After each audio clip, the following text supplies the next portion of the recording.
Hello, hello, eu sou Daniela Amorim. Sou Natasha Alpino e esse é o De Repente Pode. Verdade. E hoje... Não, peraí, antes do convidado a gente tem que pedir, gente. Se tá chegando aqui agora, se inscreve no canal, curte, compartilha, manda pras amigas, porque hoje o tema está, assim, interessantíssimo. Sensacional. Daniela já não me deixa falar, né? Hoje, então, é com ela aqui, ó. Eu nem dormi essa noite. Ela nem tava tensa. Eu também estou, porque eu tenho muito para aprender, eu vou aprender hoje com as duas. Vai ser maravilhoso. Mas então, primeiro também quero agradecer a Elaine, né? Com essa make maravilhosa. Falamos juntinhos, isso dá sorte, né? Dá sorte, mas gravidez também, você sabe, né? Eu já tô, meu amor, não, então tá vindo daí, que aqui não vai vir mais. Então é isso, sem mais delongas. Então, botando em prática tudo que a gente tem estudado, né? Nosso poder da mente, hoje a gente... E a gente materializou bastante. A nossa convidada. Isso aí. Então, hoje a nossa convidada é uma pessoa muito especial, é uma mulher, assim, que levanta outras mulheres em todos os sentidos, que a gente admira há muitos anos. Muito tempo. Que tá aí, que dá vida, né, nas redes sociais para que outras mulheres possam ser ajudadas, e isso é sensacional através do trabalho dela. Priscila Antunes. Seja muito bem-vinda. Obrigada. Eu queria muito agradecer o convite, né? Na verdade, eu tô abrindo aí uma temporada de convites de podcasts e vocês foram as primeiras. Olha que legal, você tá vendo? A me convidarem. E eu fico muito honrada, assim, de ser isso que você falou, né? Dessa questão, dessa admiração. Olha, eu vou trazer a doutora Pri. Não, foi eu nem dormi essa noite. Não, e realmente, porque acho que quando a gente tá na rede social, é um trabalho muito solitário ali, né? Você não tem noção da dimensão do outro lado da tela. E realmente, assim, não só... Eu acho que você tem uma grande noção pelos depoimentos e tal, mas eu acho que quando você escuta alguém falando, você pode ter mais certeza, né? De que seu trabalho impacta muito na vida das engraçado que pessoas. quando eu cheguei aqui, você falou assim, eu vi que você começou há muito tempo, né? 2012, 2013. Então, assim, essa questão da noção, é claro que a gente não tem muita noção da magnitude. Sim. Né, do impacto que a gente tem na transformação da vida do outro. Mas como eu já tenho, né, cursos há muitos anos e hoje uma comunidade gigante, imensa, aí eu consigo ter essa noção, porque na comunidade eu consigo ter mais contato, né? Sim. Com os integrantes, então eu consigo ter mais essa noção. Hoje você não atende mais consultório? Não atendo mais paciente novo. Só os que só já os super antigos. Já era, ó. Agora, mas tem os cursos, né, que são maravilhosos. Não, ela te dá o caminho e transforma a sua vida. Ô, Pri, fala um pouquinho pra gente quem é a Priscila. Então, é engraçado, quando eu li essa pergunta, né, quem é Pri? As pessoas olham pra Priscila, né, como Priscila, a médica, a nutricionista, né, a que estudou a Ayurveda, que fala da Santa Delgarda, mas a Priscila é uma pessoa comum, é uma pessoa normal, né, que... Como a grande maioria dos brasileiros, não nasceu herdeira, né? Nasceu lá... A gente só nasceu linda, né? Herdeira não. Até para isso a gente faz aí os negócios. Tem os truques. Na autoimagem. Mas a Priscila é uma mulher, né? Que já foi uma menina, que nasceu lá no subúrbio do Rio de Janeiro, que, enfim, nunca tinha imaginado que ia chegar na posição social mesmo, dentro do meu trabalho, onde eu me encontro, né? Então... Eu estava até, inclusive, conversando hoje com a menina que me maquiou, que ela falou assim, eu estava fazendo nutrição, mas larguei a faculdade. Falei, engraçado, você falou isso, eu larguei em 2016, eu me formei em 2005. Eu sou da primeira turma da minha faculdade de nutrição. Então, era uma época que não tinha emprego. A nutricionista não conseguia trabalhar num consultório, não tinha consultório. Quando era, né, quando você conseguia uma coisa ou outra, você era sempre... A segunda opção, a primeira pessoa passava pelo médico e depois a pessoa ia para a nutricionista se precisasse, né? Não tinha muito essa questão dessa mentalidade de saúde e autocuidado lá em 2005. Então, eu sou a Priscila Antunes, antes de ser a médica, a nutricionista que me conhecem no Instagram, né? Maravilhosa. E Pri, de onde veio, assim, essa paixão pela nutrição? Conta pra gente, um pouquinho pra gente como começou. Porque em 2005 que... Não tinha essas informações, não veio paixão nenhuma. Não veio. Veio de um negócio chamado, meu pai me obrigou a fazer faculdade. Tá. Aí você falou NUT nutrição. Exatamente, foi assim. Só para vocês entenderem um pouco o contexto. Eu entrei na faculdade de nutrição com 17 anos, ainda muito nova. Vocês já devem ter visto, eu já devo ter comentado isso em algum momento na rede social, que eu era dançarina de funk. Essa parte, irmão, não, a cara dela. Essa daí também não sabia. Tá. Não, eu não consigo nem... Vamos lá. Eu acompanhei algumas transições, mas dentro da nutrição já. Eu era dançarina de lamberóbica do bairro. A gente fazia diversos concursos dentro do bairro que eu morava, que eu sou de São Cristóvão. E aí, algumas pessoas, alguns olheiros existiam naquela época, né? Desse mundo do funk, só que não é esse mundo do funk que a gente observa hoje. Era mais funk melody, aquele funk mais antigo. Nessa época. E aí, eles me chamaram para fazer um teste, junto com a minha amiga também, que dançava comigo na época, para participar do programa Big Mix, do DJ Malboro. Eu passei no teste, virei dançarina do DJ Malboro. Nunca imaginar. Isso eu tinha 16 anos. Então, esse foi meu primeiro emprego, né? Dançarina de funk de lamberóbica. Antes disso, eu fazia já coisas para ganhar meu dinheirinho, como vender xerox no colégio. Já fazia algumas coisas assim. Já tinha essa mente mais empreendedora. E aí, chegou os 17, 18 anos, né, pré-vestibular, e meu pai falou, você não vai ser dançarina. Ele nem aprovava muito isso, né? Meu pai é chato ainda. Aí, você não vai ser dançarina, né? O que você vai fazer na vida? Eu falei, nada, eu vou trabalhar. Ele, você pode até trabalhar no emprego, né, CLT, mas você tem que fazer uma faculdade. Eu falei, não quero fazer faculdade. Aí, arrumei emprego no shopping, que era o que eu conseguiria na época. Fui trabalhar na C&A, fui caixa da C&A. Aí, nesse meio tempo, ele perturbando, eu falei, tá bom, vou fazer vestibular. Aí, fui lá, botei primeira opção, nutrição, segunda opção, fisioterapia e terceira opção, direito. Passei na primeira. Aí, fui pra nutrição. Fui da primeira turma de nutrição. Desde o início da faculdade, eu gostei, porque eu sempre gostei de saúde, né, dessa parte biológica. Então, tinha química, tinha coisas que eu gostava. Aí, eu fui indo. Fui indo, assim. Só foi. Só fui. Aí, no meio da faculdade, consegui estágio, na época era em cozinha, né? Não tinha emprego, não. Então, eu fui trabalhar em cozinha. Quando eu me formei como nutricionista, eu fiquei 3 anos trabalhando em cozinha. Então, eu era administradora da cozinha. Caramba! Fiquei 3 anos trabalhando com isso. Depois de 3 anos, eu olhando todo aquele panorama. Porque é fato, né? Quando nós vamos trabalhar, todos nós, a gente quer ganhar dinheiro. Claro. A gente quer produzir e quer ganhar. Sim, lógico. Né? E eu olhava, assim, para aquelas mulheres mais velhas que trabalhavam comigo. Eu nunca fui a chefe, né? Eu era sempre a segunda. Eu sempre olhava. Eu era da produção, né? Eu não era do administrativo. Aí eu sempre olhava para aquelas mulheres, assim, e via umas mulheres, sabe? Fadigadas, tristes, com aquela rotina pesada de trabalhar dentro da cozinha da administração. Eu sempre falei, não vou fazer isso a minha vida toda. Eu tô aqui porque eu preciso desse dinheiro agora. Ainda morava com meus pais, mas não vou fazer a vida inteira. Aí surgiu uma oportunidade, olha a mentalidade aí. Já tava ali, hein? Já tava ali. Uma amiga minha da faculdade, que eu já não tinha mais contato, já tava todo mundo formado, cada um no seu lugar, me mandou não tinha WhatsApp na época, mandou uma mensagem e falou, Pri, eu vou sair de um ambulatório que eu trabalho, que era um ambulatório da faculdade. Você quer entrar? A remuneração é muito baixa, eu ganho R$12 por paciente. Mas, se você quiser entrar, eu falei, Daisy, o nome dela, eu lembro como se fosse, eu falei, Daisy, é claro, agora. Eu quero entrar agora. Aí eu pedi demissão, saí e fui trabalhar. Ganhando R$12 por paciente. Era uma clínica popular, assim, era um volume até grande.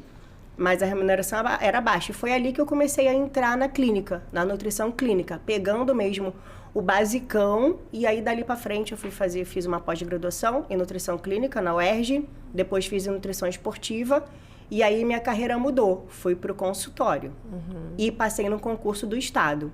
Fui trabalhar no IED, que era o Instituto de Diabetes e Endocrinologia, que ainda existe. Tem até um hospital da UFRJ do lado. E aí, muito feliz, dentro do IED, voltou de novo aquela questão. Não, mas eu não quero ser igual a essas pessoas que eu estou convivendo aqui, que são concursadas já há 30 anos, não saem do lugar. Eu entendo que existem temperamentos que são assim, e eu não estou dizendo que está errado, sim, né? Sim. Tem pessoas que têm esse temperamento. Só quer chegar ali, fazer o dela, receber o dinheiro, não tem vontade de crescer. Estou muito bem aqui onde eu estou estagnada nessa posição, mas isso para mim me satisfaz, está tudo bem. Só que para mim isso não era o tudo bem. Eu queria sempre buscar mais, estudar mais, entender mais, fazer mais pelo outro. E aí, voltei lá para o pré-vestibular. Ainda tem uma história aí por trás de mestrado, que eu entrei e saí, e aí voltei para o pré-vestibular. E passei para medicina 1 ano e meio depois. Você fez pública? Não, fiz particular, mas eu consegui o FIES. Não consegui o FIES 100%, consegui só 75%, eu pagava 25%. Ainda pago hoje FIES. Caramba! É. Que história de superação, né? Pois é. Porque eu também não tinha dinheiro para fazer faculdade de medicina. A faculdade muito cara. Hoje deve estar uns 15 mil reais. Na época era 4 mil reais na época era muito dinheiro. muito dinheiro. As pessoas hoje olham para 10 mil reais e falam, não é nada. Tu não tem noção que era 4 mil reais. Naquela época. Uns 10 anos atrás. Então, o meu primeiro semestre eu não consegui o FIES. Aí a faculdade era 3 mil e pouquinho. Aí como é que fazia? Meu salário era 1.500. Aí eu pagava fecha essa conta. Eu pagava 1.000, minha mãe 1.000, minha avó 1.000. Fechava os três da faculdade que eu precisava. E aí as pessoas me perguntam, Priscila, como que você fez faculdade de medicina trabalhando? Precisando. Um monte de gente faz, né? A necessidade faz o... Exato. Hoje eu ia pra faculdade, saía da faculdade e ia atender na academia. Maravilhoso. E em que momento chegou a internet, assim, na sua vida? Na faculdade já tinha... A internet chegou no pré-vestibular. Legal. O meu Instagram, eu fiz ele no pré-vestibular. Isso era 2010, eu acho. 12, sei lá. Já Nutri. Como Nutri, né? Você fez um Instagram profissional de Nutri. Não fiz um Instagram profissional. Na época, o Instagram era pra ficar postando fotos de viagem. Parece que eu viajava muito, né? Mas era assim, ali, São Pedro da Aldeia, Cabo Frio, Guaba Grande, fiz uma viagem pra Argentina. Upgrade lá. Aí ficava lá colocando umas fotinhas de viagem, veio esse movimento de começar a falar de saúde, de comida saudável no Instagram. E eu já tava lá no Instagram. E aí eu fui na onda quando eu tava na faculdade mesmo, 2013, 2012, por aí. E aí, onde vem a Santa e o Degar? Essa pergunta é boa. A Santa é recente. Ela é recente? É isso que eu ia te falar, porque na verdade eu sigo desde a época da low carb. Então acho que você tinha um nicho ali mais voltado para emagrecimento, performance, né? Como é que teve essa transição para Ayurveda? Tá. Da Santa. A Santa, a gente tá doida pra conhecer a Santa. Porque... A minha segunda pergunta aqui é, quem é a Daniele Santa? queria começar assim, Pri, maravilhosa, te amo, não sei o que. Quem é a Santa? Não, e eu ainda falei pra Natasha vindo, sabia que a Santa faz milagres? Ela tá chocadíssima. Bom, pra você ser santo na Igreja Católica, nós podemos ser santas sem ter o documento, tá? Qualquer um pode chegar à santidade. Mas para você ser santo, canonizado da igreja, tem que ter sido comprovado, se não me engano, 2 milagres. Pode ser em vida ou não em vida. Entendeu? E assim, quem faz o milagre não é o santo, é o Cristo por intercessão, por intermédio da pessoa que consegue chegar lá na mente do Criador, acessar isso e traduzir isso aqui para a nossa realidade. Perfeito. E quais foram os milagres dela? O primeiro milagre dela foi curar uma criança cega com as águas do rio Reno, que é um rio lá do lugar que ela morava, em Bingen, Rudolfsheim, na Alemanha. Esse foi o primeiro milagre, assim, ainda em vida. Mas tem vários outros, né? Sim. Que interessante. E ainda vamos falar muito dela. Vamos. Mas me conta pra gente, então, como é que foi essa transição aí? De sair da low carb, de performance, pra ir pra uma alimentação, né? Então, mais natural? Eu era nutricionista da performance, né? Eu queria ser a musa da escola de samba, dançarina, né? Eu era toda marombada. Amigas minhas já foram consultadas com ela. Seu braço era todo sarado. Eu tinha acho que 10 ou 8 quilos a mais do que eu tenho hoje em dia. Assim, muito malhada mesmo. Eu lembro dessa época. E aí, isso foi na época da faculdade, que eu tava nessa fase, nessa pegada. Ao longo do tempo, eu, sem querer, cheguei no Ayurveda, pelo Instagram já, na faculdade. E eu estava fazendo medicina e queria... O que acontece? Quando eu entrei para medicina, eu estava completamente desanimada com a nutrição. Porque não tinha para onde expandir, não tinha como ganhar dinheiro mais. E aí, daí eu pensei, os outros médicos que trabalhavam comigo falaram, Priscila vai fazer medicina, né? Para ganhar dinheiro, vai ser médica. Era o que a gente sabia naquela época. Então, fui lá, voltei a estudar medicina e tal. E no meio da faculdade de medicina, começou de novo em 2014, que foi o boom da low carb, esse lance... no Instagram, alimentação saudável, blogueiras, etc e tal. E eu falei, preciso voltar a estudar nutrição, porque eu já estava há 2 anos parada com a nutrição. Estava só estudando medicina, inclusive queria ser ortopedista, né? Tudo a ver. Aí... Você vê como são as coisas. Você vê. Quando tem que chegar, mas tem que chegar. Aí, eu seguindo uma nutri vegana, vegetariana, vi que ela estava estudando Ayurveda e tal, e cheguei no Ayurveda, fui fazer um curso. Antes disso, eu tentei fazer uma pós-graduação de nutrição, ainda na faculdade de medicina, para me atualizar, mas não consegui, a pós lotou. E quando eu fui me inscrever, não tinha mais vaga. Era o início também da nutrição funcional no Brasil. Era o início. E aí, após lotou, não tinha vaga. Eu falei, vou estudar esse negócio de Ayurveda aqui, ver o que é. Aí eu paguei o curso. Na primeira aula, eu falei assim, é isso que eu vou estudar. Porque tudo que ela está falando aqui na sala de Ayurveda é tudo que eu acredito e o que eu sempre estudei. Porque embora eu não tenha sido na época ainda católica e tal, eu já tinha um estudo, uma base toda espiritual, de espiritualidade por trás. Do que eu também fazia e do que eu acreditava. Falei, pronto, gostei do Ayurveda. O Ayurveda faz também essa conexão de corpo, mente, alma. Ele fala muito de intestino, fala muito de inflamação. Tudo isso que a gente já sabe que é a base do início de todas as doenças. Sim. Aí eu me joguei de cabeça no Ayurveda, né? Já estudo Ayurveda há mais de 12 anos, se eu não me engano. Acho que é mais de 12 anos. E aí veio a Santa. Como que a Santa chegou até mim? Aí você formou medicina, terminou a Ayurveda. Aí você foi fazer especialização em... endocrinologia. Saí da faculdade e entrei logo na pós de endócrino, porque é isso que fazia... Ia fazer a conexão com o que você já gostava. Já faria o link mesmo com o que eu trabalho, que é tireoide, emagrecimento, diabetes, etc. E aí eu fui lá, fiz endocrinologia. Na endocrinologia, me formei na endocrinologia. Aí, eu já estava nessa caminhada católica. Já estava conhecendo melhor, indo na missa, lendo. Porque para me convencer de uma coisa não é muito fácil. Eu comecei estudando. Para não ficar aquele negócio, sabe? Faz todo mundo igual a mesma coisa? Só vai na missa todo domingo, entendeu? Sim. Eu preciso entender, porque tem coisas que eu estou ouvindo aqui que tá fazendo sentido. Então, vamos entender sobre isso. Aí eu fui, comecei a ler, estudar, frequentar mais os lugares, conhecer pessoas diferentes, né? Que ampliaram o meu olhar. Inclusive, até então, não queria ser mãe de jeito nenhum. Tamo junto aí, né? Não era o objetivo da minha vida jamais. E aí, uma paciente minha, quando eu estava nesse início aí dessa caminhada, antes da pandemia, antes de fechar tudo no Brasil, uma paciente minha muito católica foi no consultório, eu estava grávida. Aí eu virei para ela e falei assim, Araceli, eu sei que você é católica, mas porque o Ayurveda trabalha com pedras preciosas, esmeralda, ametista, né? Aí eu falei, Araceli, posso te passar uma pedra para você colocar do lado da sua cama? Porque segundo o Ayurveda traz benefícios para as gestantes. Pode? Você acha que isso é superstição? Ela, mas é claro que pode, você não conhece a Santa Hildegarda que trabalha com pedras? Eu falei, óbvio que não.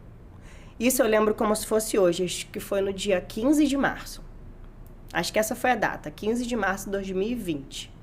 Ela saiu do meu consultório, eu já estava fazendo um plano ali ayurvédico para ela, joguei no Google, Santa Hildegarda. Quem é Santa Hildegarda? Quem é Santa? Comecei a ler tudo que tinha, pouquíssimas, não tinha nada em português, só tinha um blog falando dela em português, que hoje a dona desse blog é minha amiga pessoal, mora na França. Era a única coisa que tinha da Santa Hildegarda em português. O resto estava em alemão, inglês e espanhol. Fui na Amazon procurar livro dela. Não tinha livro em português. Só tinha um livro contando a história dela. Não tinha nada sobre a medicina. Só tinha sobre a história e a teologia. E ela não é só teologia, entendeu? Essa mulher, a Hildegarda, né, antes dela ser santa, canonizada pela igreja, ela foi uma mulher muito importante para a época dela, para o século XII. Ela era médica, ela era musicista, freira, né, dona de 2 monastérios. Ela era madre superiora, ela era teóloga, filósofa. Ela foi um monte de coisa ao mesmo tempo. Isso na época dela, né? Século XII. Não tinha papel nem caneta. O papel era um pergaminho e a caneta era uma pedra que você tinha que massacrar ali, pegar que mulher. Que mulher, né? Só pra ter noção. E ela começou o legado dela com 40 anos de idade. 40 para 42. E aí as pessoas hoje... Eu vou fazer 40 esse ano. As pessoas acham que é tarde. As pessoas me perguntam, você acha que tá tarde de 40 anos eu fazer nutrição? Ou entrar no vestibular para fazer mesmo? Amor, você sabe em que ano a gente vive? A Hildegarda, no século XII, ano 1100, ela fez 10 livros, ela produziu 10 livros. A partir dos 40 aí? A partir dos 40 para o 42. Por aí, a partir dos 40. E recentemente a caloura de biomedicina foi massacrada pelas alunas porque ela tinha 40 anos. Foi. Olha que loucura. Não, eu adoro esses exemplos, porque são muito motivacionais, né, Roberto? Elas desistiram da faculdade. Desistiram. Que bom, né? Porque não tinha maturidade nenhuma pra ajudar os outros. Zero maturidade. O próprio Roberto Marinho fundou a Globo com 60 e poucos anos. Isso é muito legal, né? Ah, que interessante. Eu também não sabia disso. Com 60 e poucos anos. Então, quer dizer, nunca é tarde quando a gente realmente quer alguma coisa, né? Claro que não. E assim, quando a gente está seguindo o caminho certo, que é o caminho de Deus, da mentalidade de Deus, as coisas vão se encaixando e vai tudo acontecendo de uma forma fluida, sabe? E aí não tem como não dar certo. Sim. Às vezes pode demorar mais, porque seus pensamentos te limitam. Sim, nós nos limitamos, né? Mas o universo em si próprio, a natureza, o universo é ilimitado. Então, quando você consegue se conectar, quando eu falo muito de abundância, é claro que eu falo de dinheiro porque a gente vive no mundo físico e a gente quer também dinheiro. Lógico. Mas quando a gente pensa em abundância, a gente tem que transcender esse pensamento também. Não só ficar pensando na abundância material. A gente tem que entender que dá para transcender isso, porque é só olhar para a natureza, né? Exatamente. E Jesus disse, né? Eu vim para que todos tenham vida em abundância. É claro. Então, a abundância é em todas as áreas da nossa vida. Em todas as áreas da vida. Pra em todas todos, as áreas da vida. E aí, isso justifica, inclusive, as pessoas que têm pouco poder financeiro, mas vivem em abundância. Felizes. Isso aí. Abundância de saúde, abundância de felicidade, abundância de harmonia familiar. Porque, na verdade, o que a mentalidade traz e toda essa história é que a gente tem que estar feliz aqui agora, né? Exato. O livro Jeito Harvard de Ser Feliz fala muito sobre isso, né?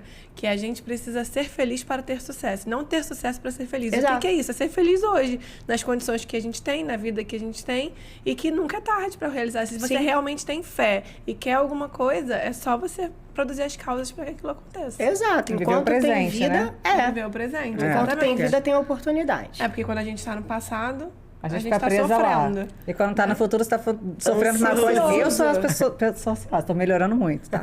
Estou estudando pra melhorar. Eu não sou mais. A pessoa que vivia lá. Quando eu engravidei, eu já tava pensando com um menino com 12 anos. Não, na faculdade. Meu Deus, eu preciso do dinheiro da faculdade. Eu tenho isso aqui, não sei o que lá.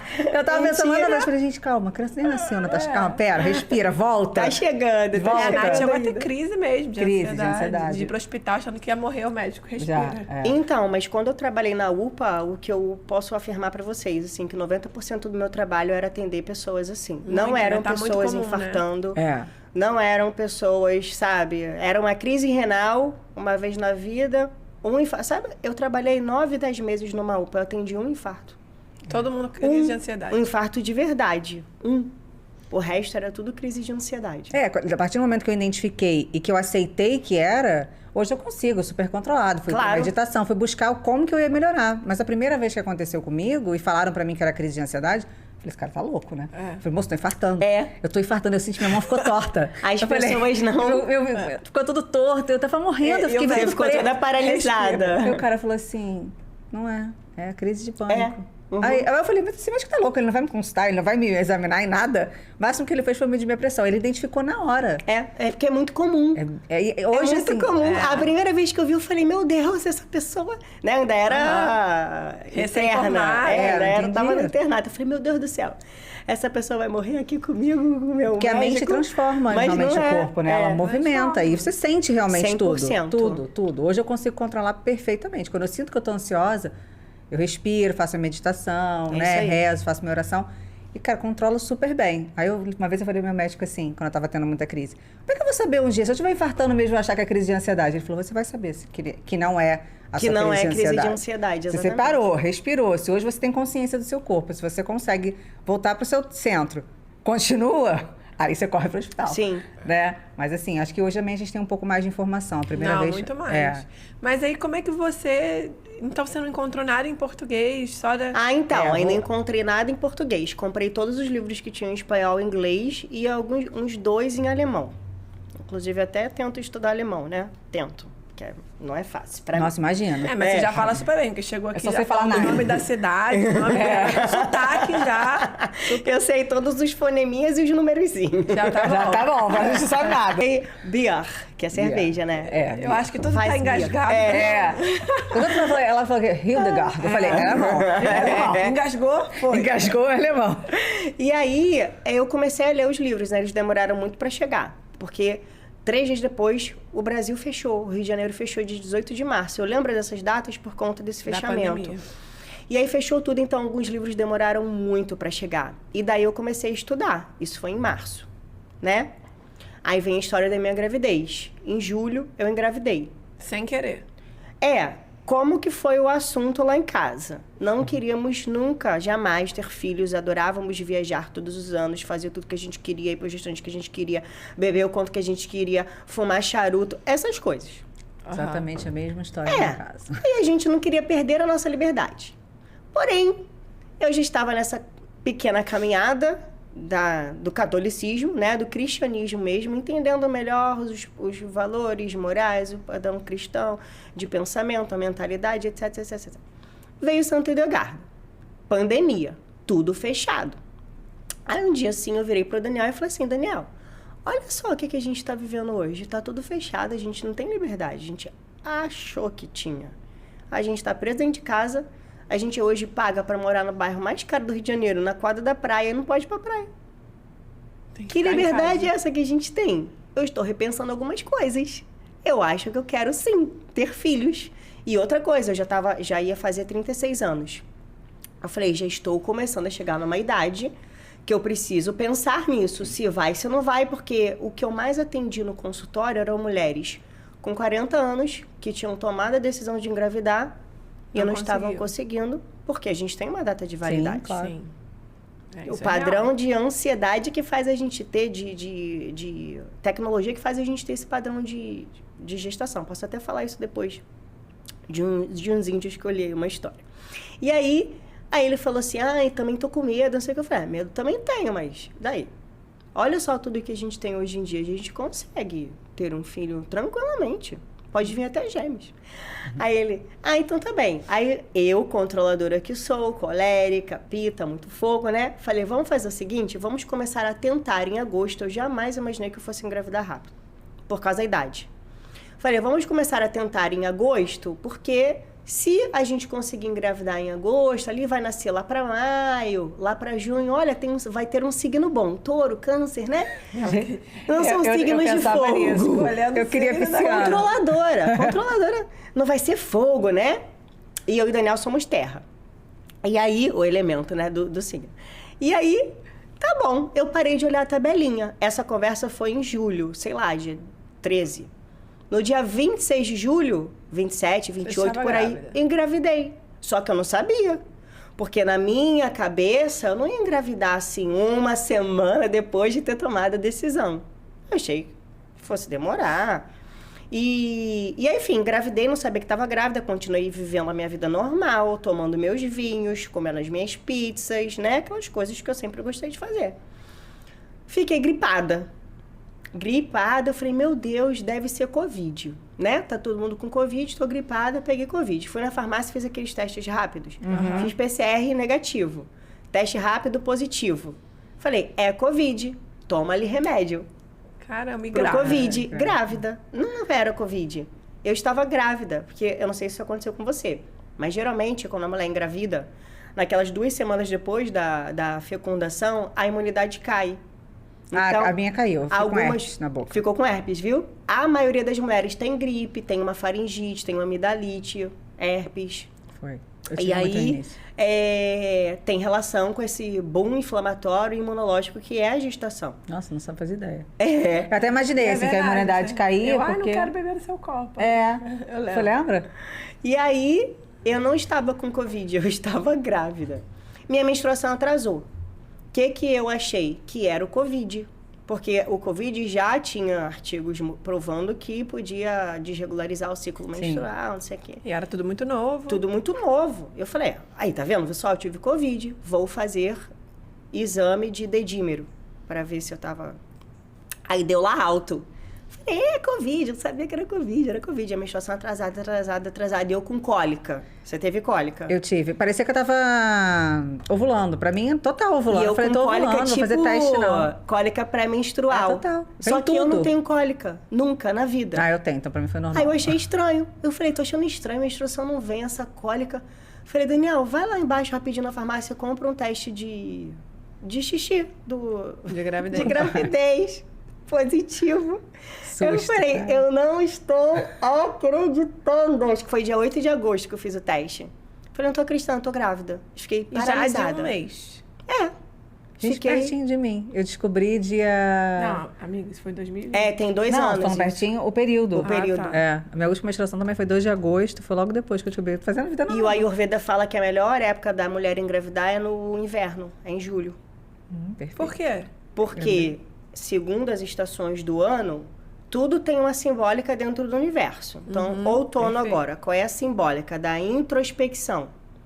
Toda a natureza seca, né? E aí começa a se preparar para o inverno, para que tudo morra e logo depois do inverno comece a nascer vida. Então, é como se o outono fosse um preparo interno da mulher para ela ovular da melhor forma possível, não que não significa que, né? Sim. Mas é a simbólica das estações do ano. E aí ela ovular muito bem no inverno, para ela gerar uma nova vida no verão, na primavera.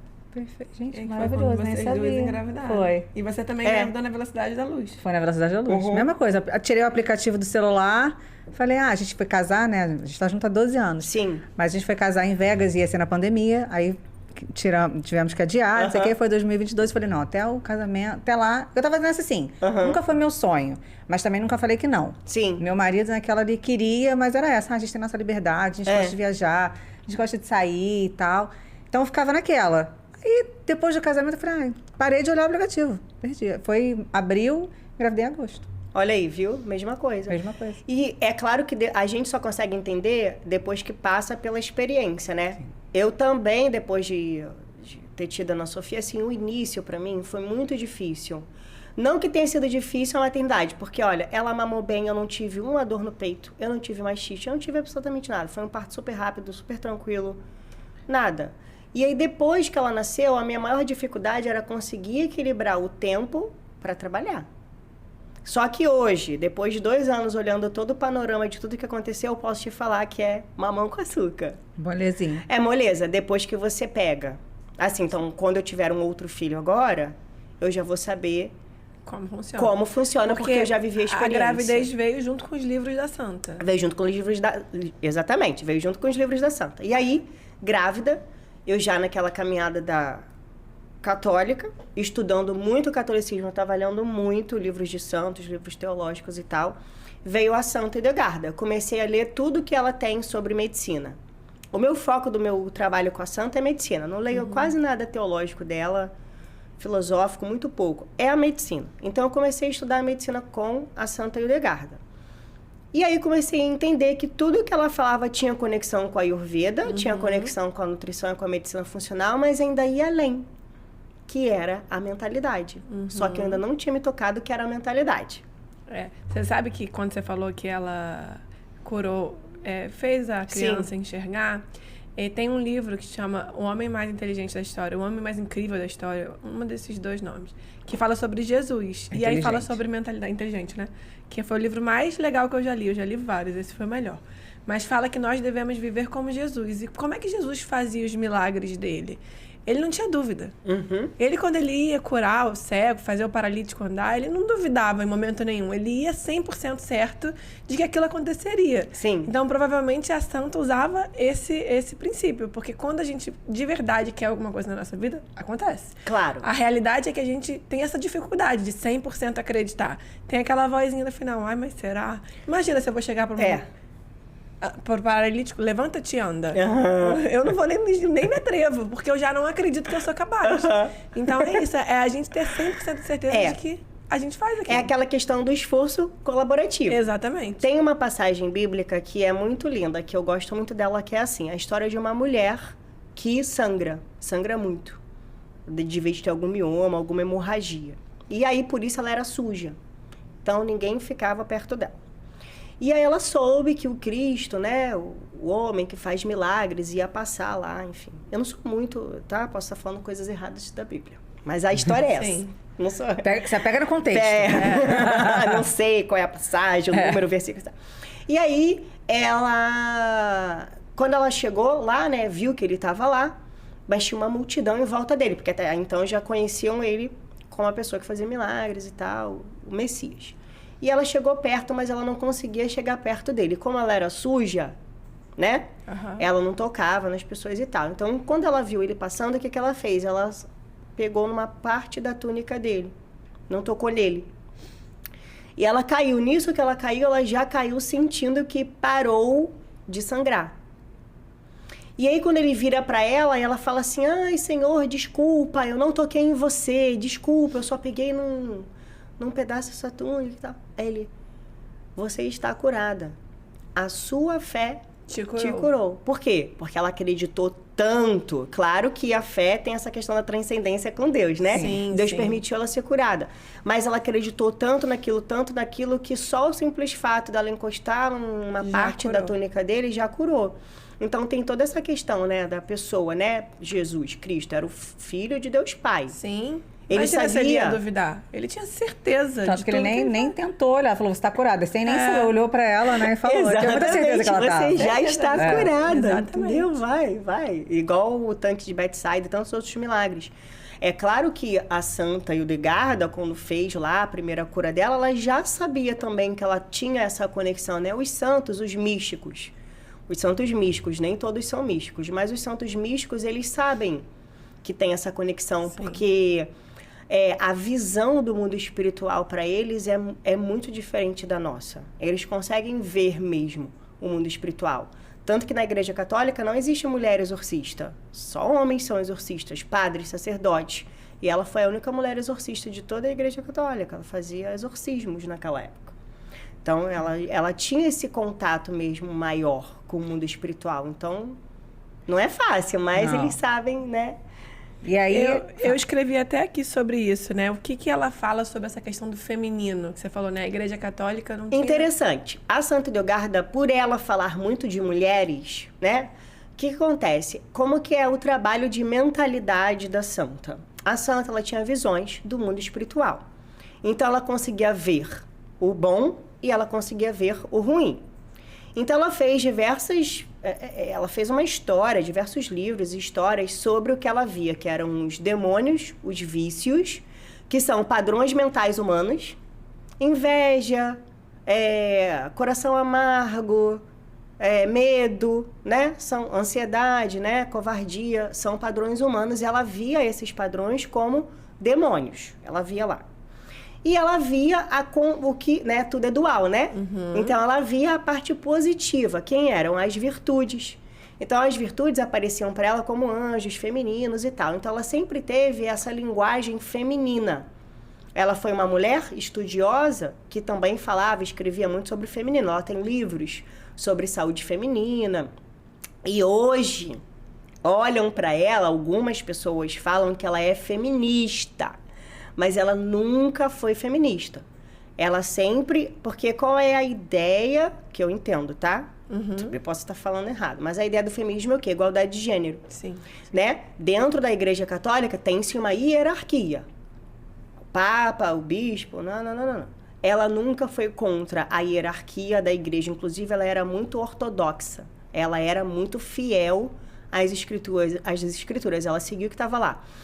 O ponto do feminino nela é que ela apareceu para mostrar, olha, vocês estão deixando de lado... Uma figura importantíssima. A mulher.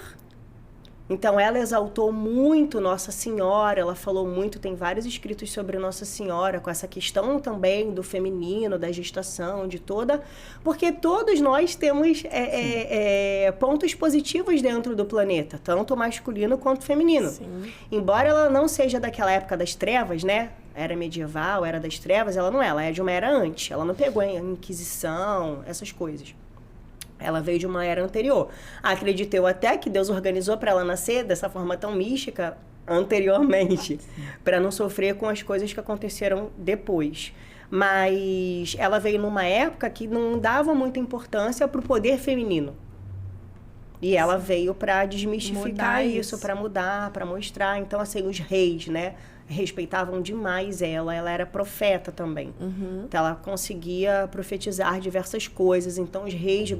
E ela não tinha predileção. Ela cuidava, ela tratava, ela respondia as cartas tanto da camponesa, que não sabia escrever latim, quanto do rei Barba-Roxa, que era o rei da época, a quem ela também... Ela não fazia distinção. Não fazia. É igual, vivia como Jesus, exatamente como Jesus. É o que a gente É isso prega, que o livro né? fala, né? Exatamente. É viver como Jesus viveu. Se a gente, óbvio, né, gente? Jesus é... Mas o máximo que a gente conseguir chegar... É o exemplo. E os santos, né? Os santos da igreja são nada mais do que exemplos.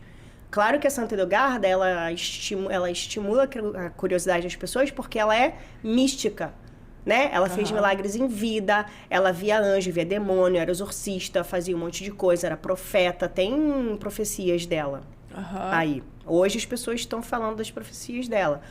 Ela era mística, então ela estimula a curiosidade. Mas a gente tem santos comuns, santos do dia a dia, santos da rotina diária. Sim. E eu vi também que são algumas exemplos, pessoas falando, eu fiz o pedido para santa e deu certo. Em 2 dias aconteceu. Como que a gente faz um pedido para santa? Boa pergunta. O que acontece? Os santos, quem eles são? Eles são o quê? São intercessores. O pedido é diretamente para Deus. Sim. Mas aí você pede uma intercessão de um santo porque, teoricamente, ele está no céu, ele está mais próximo. Então, é como... Sabe quando você pede para alguém orar para você? Olha só, fulaninha, eu estou passando por um problema agora. Você vai na igreja? Faz uma oração para mim? Aí é exatamente a mesma coisa. Então, a coletividade tem mais força, o pensamento coletivo tem mais força do que um pensamento único. Sim. Então, quando a gente pede a intercessão de um santo, a gente está pedindo para ele nos ajudar também na nossa oração, pro pedido do Cristo. E é engraçado, porque agora eu vou entrar na história da borboleta. Sim, estava aqui. Fala da borboleta. A borboleta tem a ver com a santa. Quando eu estava nessa questão de engravido, não engravido, eu já tinha conhecido Santa Edelgarda, aí eu falei assim, Santa Edelgarda, se for para engravidar, Deus, Santa Edelgarda, me manda borboleta aqui para minha casa, porque eu vou entender que é um sim. E eu pensando, né, nunca vai ter borboleta, não tem borboleta aqui na minha casa. Nunca vi nada. Mas existe essa relação, eu não sabia dessa história. Quando você vê borboleta é porque você tá para engravidar? Não, porque eu pedi um sinal. Ela fez um pedido de ver a borboleta. Tá. Eu claramente pedi um sinal. da borboleta. Tá. Nem todo mundo vai ganhar sinais. Sim. E nem todo mundo vai perceber que aquilo é um sinal. É um sinal. Se você não for claro no seu pedido. Eu pedi. Falei, me manda. Sim, sério. Começou a aparecer um monte de mariposa e borboleta na minha casa. E a minha casa não tem borboleta. Essa é a primeira história. Eu tenho uma outra história de borboleta que eu não vou contar ainda. Vocês vão saber em breve. Então tá. São vários sinais. Mas essa um outro sinal eu volto aqui pra contar. Então tá, que a gente tem muito assunto. A gente tem mais 20 minutos de também, porque a gente tem um monte de perguntas. A gente vai fazer parte 2 com a Pri, com certeza. E aí as borboletas começaram a aparecer. Então eu tomei a decisão de engravidar também com mais confiança, porque as tais borboletas estavam aparecendo. E aí a borboleta acabou virando uma marca registrada da Santa, por conta desse meu pedido. Então, muitos seguidores, muitos alunos da comunidade fazem esse mesmo processo. Essa semana mesmo, eu recebi uma mensagem de uma aluna da comunidade que falou que tinha endometriose e aí estava tentando engravidar, não conseguia, ia ter que fazer uma cirurgia. E ela estava com medo da cirurgia. E aí, na semana, eu acho que da cirurgia, ela estava deitada em casa, pousou uma borboleta amarela na barriga dela. Tipo assim, né? Deus vai com Deus. Confia que vai dar certo, né? Eu estou aqui para te dar um sinal para você ter mais confiança em mim. E aí ela fez a cirurgia e engravidou. Na semana seguinte, logo 2 semanas depois, tirou as aderências. E aí é claro que isso também mexe com o mental da pessoa, porque a pessoa vai para a cirurgia com mais segurança. Sim, com certeza. A pessoa já sabe que, né, certamente aquele sinal está falando, olha, eu estou aqui para te ajudar. Isso aí. E quando a gente olha para alguns santos, que é a próxima santa que eu em breve vou começar a falar bastante dela, que é a Santa Francisca Romana, também é uma santa antiga, ela também tinha essa questão dos sinais. Ela era uma santa da família, casada, com filhos. Mas esses sinais são muito reais. Eu tô fazendo uma mentoria e aí a gente tá fazendo alguns exercícios para as pessoas começarem a acreditar, porque isso traz fé para a pessoa. Mas né? é difícil, sabia? Porque o último sinal que eu tive, agora eu fiquei com dificuldade de acreditar. Eu falei, tá tudo tão na minha cara que é isso mesmo? Mas... Deus é você? Mas se você tem fé, se você dá o comando, aí a gente fez exatamente da borboleta. Vamos dar o comando de ver borboletas azuis. Ah, é? Sério? Olha aí. E aí você dá o comando pro universo, né? Pra Deus, etc. Todo mundo... E assim, ninguém falou que ela tinha que ser viva. Borboletas azuis. Pode ser uma foto, pode ser alguém te mandar uma mensagem. Borboletas azuis no geral. Todo mundo viu borboletas azuis. É igual do carro verde, né? O livro que a gente tá lendo de energia ao quadrado, ele fala do carro verde. Igual do carro verde. Então, assim, você realmente... se você der o comando, pedir um sinal, ele vem pra você. E também, se não vier, é isso, porque você não tá conseguindo, ainda não está... É isso que eu falo, você tem que estar atenta também aos sinais. Exatamente. E se você ainda não tá ali também alinhada, você tem que trabalhar. Você tem que treinar a sua mente. E aí, a gente até falou alguma coisa aqui no início, que eu já me perdi, a gente já falou tanta coisa, que eu ia falar sobre a sua ansiedade.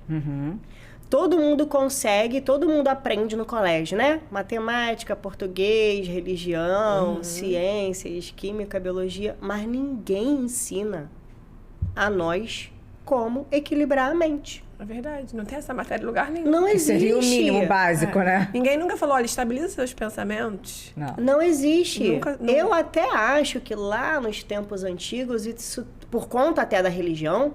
Porque as religiões, seja ela qual for, elas mexem muito com as nossas crenças. E é claro que cada um de nós aqui tem uma crença e dependendo daquilo que você acredita, daquilo que você crê, a forma que você pratica a sua religião, você consegue ter acesso aos milagres, a Deus, né? Ter essa conexão maior do que quem não tem uma prática religiosa, seja qual for a religião. Sim. E aí, a pessoa, quando ela está afastada da fé, e ela não tem esse controle da mente, é claro que ela vai abrir um quadro de ansiedade, de depressão, de tristeza.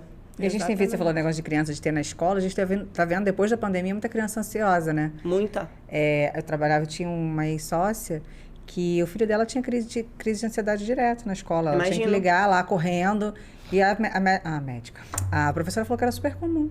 Então, assim, você imagina, crianças não sabe o que está acontecendo. A criança começa com crise de ansiedade. Isso é muito louco, né? Assim, o mundo, eu acho que está ansioso, total, e a gente não sabe como lidar. Para onde que está indo o pensamento dessa criança, né? Que deveria estar ali, focado na recreação, focado no lúdico, no momento presente, né? É muita tela, muita informação, muita dopamina, muita cor. Sim. E aí os neurotransmissores, eles entram em colapso e ela fica ansiosa. Então imagina como que vai ser esse adulto. Sim, total. Se criança, ele já tá assim, né? Então tudo isso eu acho que tem que ser questionável. Assim, a Ana Sofia, ela não vai pro colégio, ela fica comigo, com a babá e com o pai. A gente faz sempre um revezamento. Por isso que eu falei, depois que você consegue adaptar a rotina, as coisas ficam fáceis. Né? Que no começo fica tudo meio travado, porque você não sabe como você vai viver. Sim, é novo, né? O novo traz. Muito novo, ainda estava na pandemia, com tudo fechado, né? Ainda tinha o novo 2 vezes. Como vai ser o novo normal? Novo, né? E o novo com uma criança. Mas dá super pra organizar tudo e eu faço questão, assim, que ela tenha muito contato com a natureza, ela não pode ver uma borboleta. É, lógico, ela tem uma ligação, gente, né? Total, ela conhece os santinhos que tem lá em casa, ela não sabe o nome deles, mas ela sabe o que é um anjo, o que é um santo. Então eu faço questão, assim, de ter essa... Já trabalhar a mentalidade da criança. A exposição para a ordem, a exposição para o belo, a exposição da natureza, porque ela já é pedagógica, a própria natureza já é pedagógica. E a criança, como ela tem o mental mais próximo do que a gente, que já está com diversas informações, tudo para ele é muito novo, então a criança consegue se conectar melhor com isso. Ô, Pri, e ela nasceu de parto normal, né? Parto normal. E você usou a santa pro parto? Usei. Tem como usar a santa pro parto? Tem. Natasha, pega Pega a santa. Eu tô aqui, ó, esperando esse momento. a Nath, ela quer muito parto normal. A Santa Edegarda é a santa da gestação. Aí todo mundo chega pra mim e fala assim, não, porque eu fiquei horas no parto, eu penso assim, problema é seu. O meu vai chegar lá, vai ser super tranquilo. Primeira coisa que eu fiz, eu não escutei relato de parto de isso ninguém. Aí. Nem os bons, nem os ruins. É isso, eu também falei, não vi nada, não olhei o Facebook, ia falar. O YouTube de ninguém, o Instagram de ninguém. Isso aí. Primeiro ponto. E aí, o que aconteceu? Nesse meio tempo, Santa Edelgarda, gestação. Aí eu fui estudar tudo, né? Tava grávida, fui estudar tudo que tinha para mim de gravidez, tanto do Ayurveda quanto a Santa Edelgarda. Então eu fiz tudo o que deu. Não dá para fazer tudo, porque a gente está falando de uma santa do século XII e o Ayurveda de 5 mil anos atrás. Tem recomendações lá que a gente não consegue achar no Brasil. Então, eu fiz tudo o que deu. Eu usei as ervas que eles mandam, que é o alcaçuz, que é o shatavari. Eu usei a bacopa, que não tem nada disso na ciência, mas o Ayurveda está lá descrito e eu confio demais no Ayurveda. Eu usei as ervas que eles mandaram na forma de chá, na forma de mel medicado. Inclusive, eu tenho um curso só de gestante, que é o mês a mês, porque eu estudei tudo isso, apliquei e falei, vou traduzir isso para medicina tradicional e ensinar essas mulheres o que elas têm que fazer para ter um parto mais efetivo. Inclusive, uma acabou de parir lá do curso do mês a mês e ela pariu no carro. Não deu tempo de chegar no hospital. Ainda. Dá tempo? O meu é para início de maio. Mas tempo. Aí ela sentiu que a parir foi para o hospital. Não, ela quer fazer o curso. Quer fazer o curso. Dá para fazer acho que dá. Dá para fazer o último trimestre. As práticas do último trimestre. Ela quer parto normal de todo jeito. Vai ter, já. Aí o que eu fiz? O que eu fiz? Eu fiz todas essas práticas de chá, de erva, de meditação, de posição da yoga, tudo que o Ayurveda mandava, tudo que deu para fazer, que deu tempo de fazer. Porque eu fui começar a estudar o Ayurveda quando eu já estava com 4 ou 5 meses. Então já tinha passado ali aquele tempo inicial, né? E aí, fui estudar também o que a Santa fala. Então, a Santa, ela fala quase a mesma coisa que a Ayurveda, né? Que a base da alimentação tem que ser com mel, com aveia. Eles mandam utilizar leite, a Santa leite de cabra, a Ayurveda leite de vaca, mas eu não sou muito do leite. Então, eu sempre bebi bastante leite de amêndoas, né? Leite de aveia, bebidas vegetais. E fiquei tendo aquela alimentação mais de vegetariana. Até porque eu não estava com muita vontade de comer carne na gestação. Eu não tive anemia. Um pouquinho. Porque é normal ter anemia fisiológica na gestação, mas eu não tive anemia mesmo, reduzindo drasticamente o meu consumo de carne vermelha. E frango também. E peixe também. Eu não tava, fiquei meio vegetariana, assim, meio ovo. A gente muda, né, o gosto. Várias coisas que eu não gostava. Mas hoje você come. Como, eu sou onívora, como de tudo. E aí, mas eu não tava com vontade de comer, estava ouvindo o corpo, eu não tava comendo. E aí, fazendo tudo que eles mandam com a parte da alimentação, eu comecei a trabalhar a mentalidade com Gentle Birth. Ainda não estava estudando mentalidade da forma que eu estudo hoje. Fiquei lá fazendo as afirmações positivas, as meditações com Gentle Birth e fui seguindo a gestação. A Santa Edelgarda, no dia do trabalho de parto, porque assim, você vai ver, você tá com quantas semanas? 33. Tá, 33. Então lá a Ana Sofia nasceu com 38. Então, lá para as 37, dos 37 até 40, você começa a ter contração de treinamento, você começa a sair um muco, você começa a ver as coisas meio que mudando. E eu já sabia que o dia do parto, o muco saía com sangue. Aí, começou muito contração de treinamento, muco, sem sangue, eu achando que ia parir, né? Aí faz a ultrassonografia, volta, não é nada, não sei o quê. Aí, no dia mesmo que eu sabia que ela ia nascer, aí foi um dia completamente atípico diferente. A sua mente, ela se desliga, eu pelo menos. Só fiquei prestando atenção em mim. No que estava acontecendo ali, em mim. É como se você entrasse num outro modo, num modo, sim, avião. Mas aí você só fica atenta a você. Então, eu fiz tudo que meu corpo me dava vontade de fazer. Fiquei andando pela casa. Depois eu soube pela obstetra que é isso que tem que fazer na hora do parto. Intuitivo. Ficar andando. Fiquei na bola. E aí começou a sair muco com sangue. E aí as contrações, que eu achei que era contração de treinamento, mas não era. Era contração do parto. Por isso que eu não fui pro hospital. Começaram a ficar de 3 em 3 minutos. Essa é a contração do parto. Aí eu mandei pra obstetra. Ela falou assim, você vai agora pro hospital que eu tô indo pra lá. Eu falei, não vou, Cláudia, porque não tá doendo. Não é a contração de nascer, não tá doendo. Tá só contraindo. Eu não vou chegar lá antes, não, porque aí a gente sai do nosso ambiente. Aí a gente trava. Pelo menos isso aconteceu comigo no hospital. Quando eu cheguei, eu dei uma travada assim, porque já não tava no ambiente, pessoas que eu não conhecia, né? Sim. Enfermeiro, isso aqui. Aí, você vai? Eu falei, não vou não. Vou chamar a enfermeira obstétrica aqui pra saber se eu estou com algum grau de dilatação. Porque nasce com 10, né? Falei, se tiver com 2, 3, eu não vou pro hospital. Aí eu liguei pra enfermeira obstétrica. Ela não tinha carro, morava lá em Santa Teresa, longe da beça. E tinha que deixar o filho na casa de alguém pra ir na minha casa. Eu falei, tá bom, ô Dida, não tem problema não, vou te esperar. Tá tudo bem aqui, não tá doendo, tô com contração. Tô aqui no banho quente, fico pra lá e pra cá. E tô bem, não tá doendo, tá tudo bem. posso até ir dirigindo. Ela, Priscila, não começa não. A querer controlar. Aí ela chegou lá em casa, aí ela viu lá, eu estava com 9 de dilatação. Ela, Priscila, vamos agora pro hospital, porque vai nascer. Eu falei, mas como assim, Dida? Não tá doendo, assim, era uma cólica, é que a gente igual escuta a cólica. tanto, né, que é uma dor insuportável, não sei o que era uma cólica igual a cólica de quando implantou. Aquela cólicazinha de TPM. Aí eu falei, não é possível. Você tá falando sério? Ela atou. Eu falei, então peraí. Eu fui lá, tomei o cogumelo da Santa, que a Santa manda usar um cogumelo na hora do parto. Na verdade, um médico ginecologista que estuda ela, que fala sobre esse cogumelo, que é o Tramete de Bose. Eu não tinha esse Tramete de Bose, eu tomei outro Tramete, mas é da mesma família. Tinha lá em casa, eu tomei. Não vende no Brasil, só vende fora. Poxa, acabei de voltar de viagem. Depois até te mando a foto dele, se alguém puder trazer. E aí tomei chá de raspberry, né? Que eu já tava tomando mesmo a partir das 37. Isso tudo no dia que ela falou, vai parir. Eu falei, não, calma aí, eu tenho que fazer essas coisas aqui.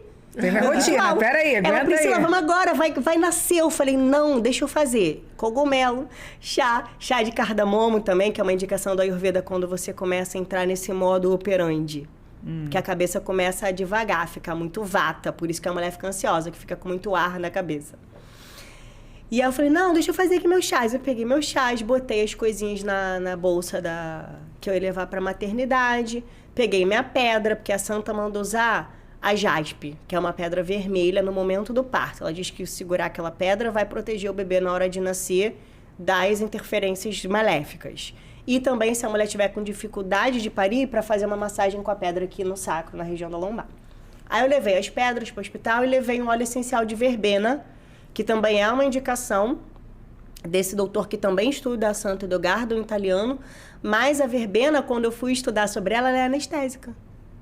Você não sabia? Não. Eu sabia que ela melhorava a ansiedade, não que ela era anestésica.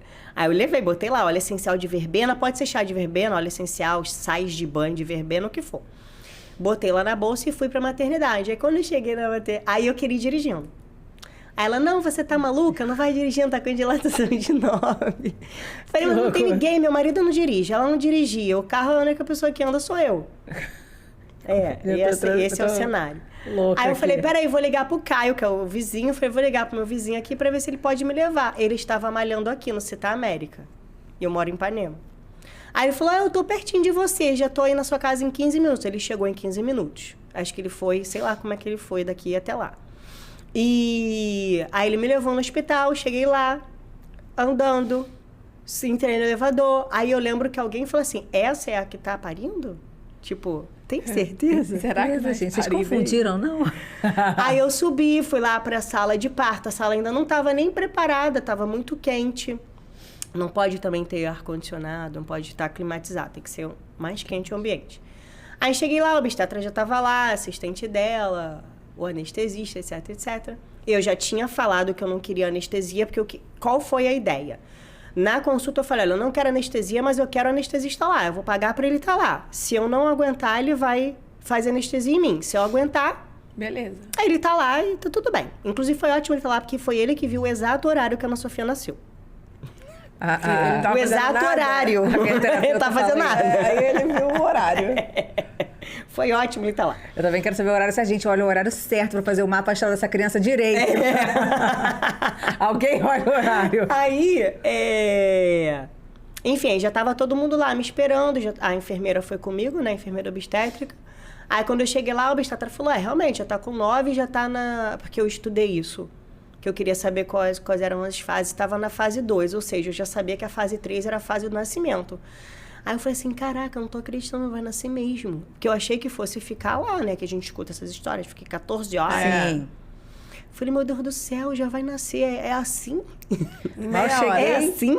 Não, eu cheguei ainda, botei a Santa Edogarda lá, ainda não tinha Santa.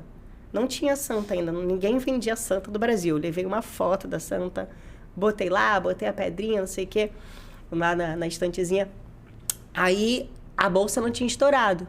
Aí eu comecei a fazer uns exercícios lá, a enfermeira fazendo, agora eu já até sei quais são, já faço sozinha. Aí a colega. Tá próximo. O filho dela vai cuspir. Vai cuspir. Vai fazer em casa. Calma aí, gente, precisa não, tá bem, filho?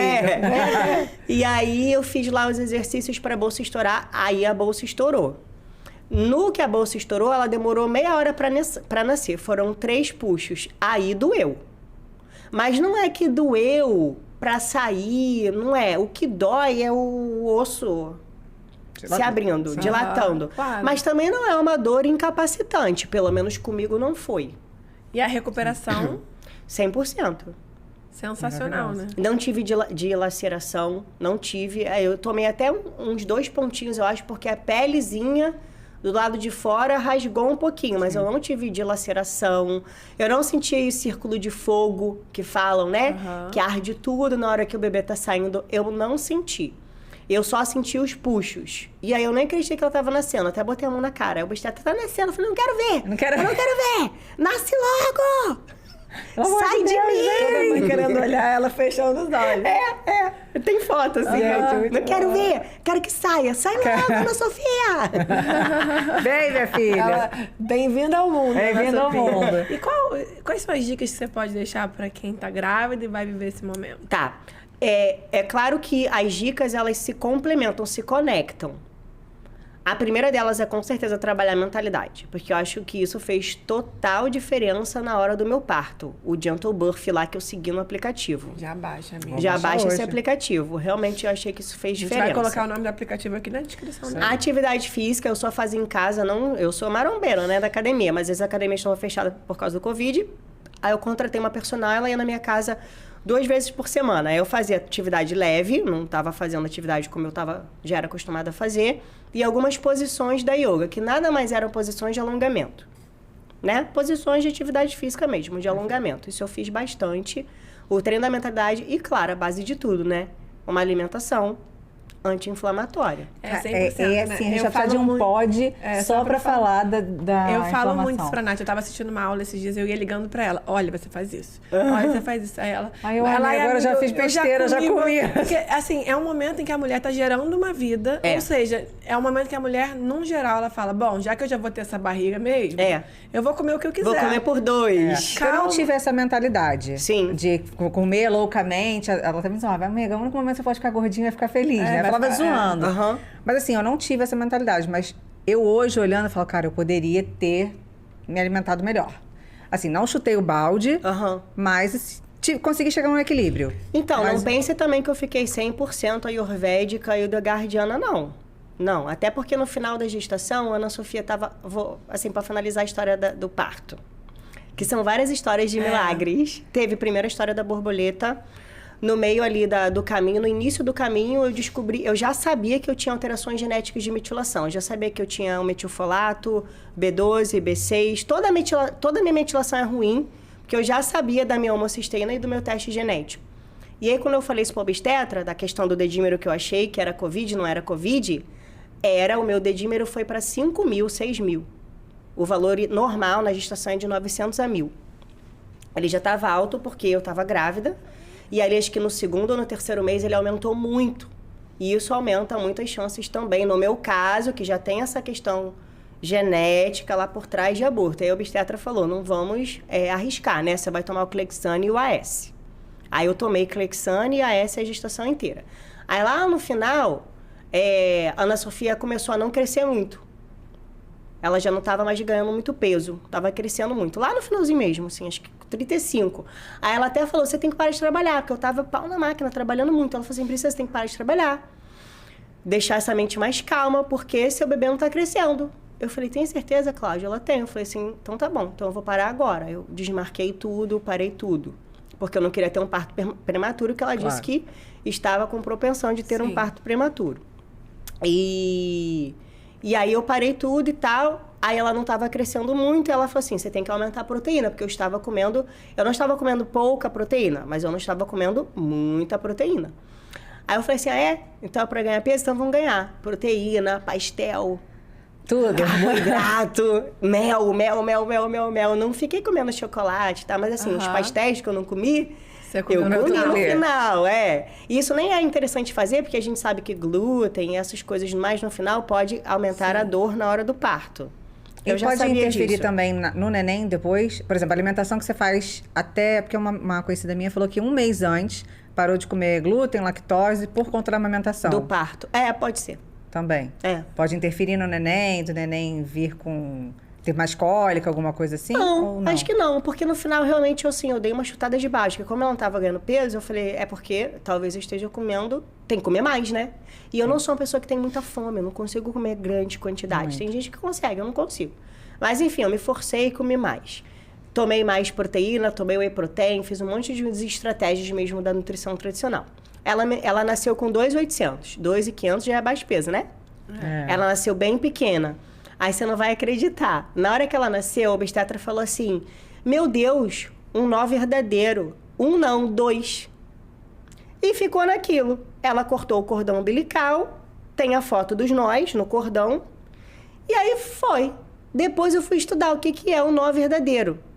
O nó verdadeiro é um nó que a criança, quando ela se mexe dentro da barriga, ela pode dar um nó no cordão, e à medida que ela vai crescendo, vai aumentando, o nó vai ficando mais apertado, né? Apertado, a criança morre dentro da barriga porque para de passar a comida e oxigênio. Ela tinha 2. 2. E não via isso na ultra? Não. Que loucura. E eu vi que a maioria dos nós não aparecem na ultra. Entendeu? Porque talvez se aparecesse, eu não sei se é indicação de cesárea, eu não sei. E aí, eu falei isso no Instagram. Quando eu falei isso no Instagram, uns dias depois, no puerpério, que eu fui estudar o tal do nó verdadeiro, na verdade, eu estudei lá na maternidade. Depois que eu falei no Instagram. Porque eu nunca falo as coisas na hora. Eu estudo, eu vejo o que acontece comigo, entendo, depois eu conto a experiência. Por isso que a gente vai ter o pod 2 pra gente saber. Tem que ter pra gente falar só de informação. Da outra história da borboleta. E aí, quando eu coloquei isso no Instagram, diversas mulheres escreveram no meu Instagram embaixo que perderam um bebê no momento do parto ou semanas antes do parto, porque tinha o nó verdadeiro e não sabia. Que loucura. E a criança morreu porque ninguém sabia e parou de passar oxigênio. E você ainda teve parto normal, quer dizer que... O parto normal é a melhor opção pro nó. É? Eu li sobre isso também.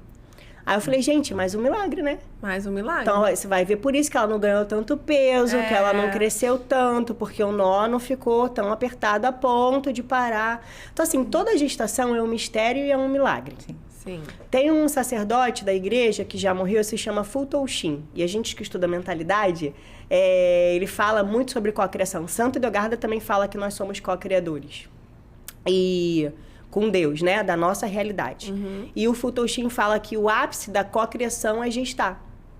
Porque tem todo esse mistério por trás da gestação, entende? Sim. E aí eu não tô dizendo que uma mulher que não consiga gestar, ela não é co-criadora, ela é. Mas ele dá esse exemplo de que o fato de você carregar um bebê no seu ventre, né? E diversas... gerar uma vida. Uma vida nova. Diversas coisas acontecem dentro do seu organismo para que isso aconteça. E para que também não deixe acontecer o pior, né? Sim. Aí ele sempre fala isso, que o ápice da cocriação mesmo é o fato de gestar. A gente tá com fim. Acabou. Não, mas calma, tem o bate-bola, que a gente não te contou antes, que é pra ser bem... É pra ser direto, vai ser bem direto, né?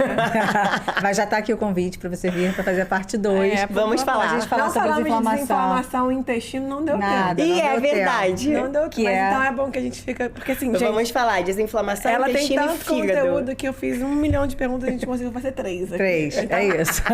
Voltaremos. Mas no bate-bola, vamos lá. Pri, ser mãe é?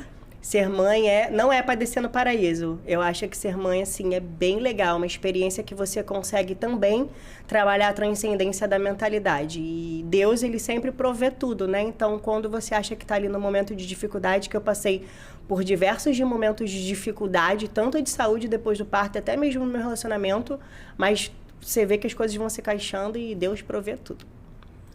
Ser mãe é acessar o poder divino. Perfeito. Depois da maternidade, Depois da maternidade, eu dei uma desacelerada no meu trabalho. E embora as pessoas me vejam trabalhando muito, e essa era uma grande questão de não maternar, realmente eu tive que dar uma desacelerada. Mas isso não significa que os meus rendimentos reduziram com a desaceleração no trabalho. Eu ajustei a minha mentalidade para abundância mesmo, trabalhando menos. Trabalhando, né? Porque tem um trabalho de casa, tem um trabalho da maternidade. Eu tô falando do trabalho médica, nutricionista, sem professora. Crença de esforço, né? Um livro. Um livro. O meu. Maravilhosa! Certíssima. Meditações diárias e rotinas diárias. Perfeita. Maravilhosa. Um dia eu vou falar isso. O meu. Desculpa. E vai sair mais um livro meu mês que vem. Eu vou Maravilhosa. publicar um livro de intestino. Aí, perfeito. Já quero. Pode. Um filme. Um filme. É O Milagre Azul. Sabe qual é? Não. Eu acho que é esse o nome, Vou O Milagre assistir. Azul. Tem muitos. Tem Padman. não Também conheço, são filmes de mentalidade. Então é o que eu gosto, filmes de mentalidade. Padman, a história de um indiano também, que queria criar um absorvente para a esposa e não conseguiu. Naquela época, na Índia, ninguém usava absorvente. As mulheres, quando ficavam menstruadas, tinham que ficar isoladas, a suja, entendeu? E aí ele não aceitava aquilo. Ele achava que a mulher dele tinha que usar um absorvente. O absorvente era muito caro. Enfim, o cara virou o maior empreendedor dos absorventes do mundo. Padman. É um filme, assim, 100% mentalidade. Uma pessoa que não tinha como fazer, ela foi criando as causas e o negócio foi se reorganizando, o universo foi se readaptando e ele conseguiu. Isso. Tem que criar as E o Milagre Azul também é a mesma história. É uma história parecida. E, para finalizar, uma frase que rege a sua vida. Tá. Faça desse mundo um céu sobre a terra. É uma frase, não é minha, é uma frase da Santa Hildegarda, que ela fala que todos nós, por correspondência, conseguimos fazer desse mundo aqui um céu sobre a terra.